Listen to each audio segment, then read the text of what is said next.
तर सफरचंद नंतर आता पुण्यात आज तुर्कीमधून आलेल्या ड्रायफ्रुट्सवर देखील व्यापारी बहिष्कार घालण्याच्या तयारीत आहेत। खरं तर पुण्यातील व्यापारी तुर्कीमधून हेझलनट आणि एप्रिकॉट आयातीवर बहिष्कार घालण्याच्या तयारीत आहे। भारत आणि पाकिस्तानमधील वाढत्या तणावाच्या पार्श्वभूमीवर आणि तुर्कीने पाकिस्तानला दिलेल्या उघड समर्थनाच्या कारणामुळे पुण्यातील व्यापारी बहिष्काराचा निर्णय घेण्याची शक्यता आहे। पुण्यातील स्पाइस आणि ड्रायफ्रुट्स असोसिएशन तुर्कीमधून हेझलनट आणि एप्रिकॉटच्या आयातीवर बहिष्कार घालण्याच्या तयारीत आहेत।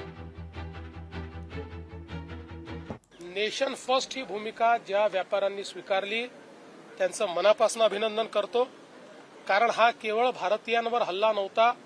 पहलगामला झालेला हल्ला हा मानवतेवर झालेला हल्ला होता आणि मानवतेच्या हल्लेखोरांना मदत करणाऱ्यांना नाकारणारे आमचे व्यापारी अभिनंदनास पात्र आहेत।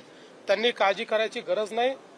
पाकिस्तानात घुसून पाकिस्तान उद्ध्वस्त करणारा भारत आहे आणि आता तर न्यूयॉर्क टाइम्सने सॅटेलाइट इमेज सहित पाकिस्तानचं सत्य बाहेर काढलेलं आहे। भारताला नखही ते लावू शकले नाही, पण त्यांना कसं आम्ही उद्ध्वस्त केलं।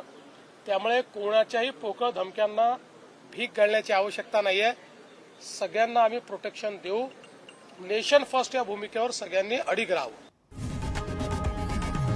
लोकशाही मराठी ऐका, पहा, जागरूक रहा।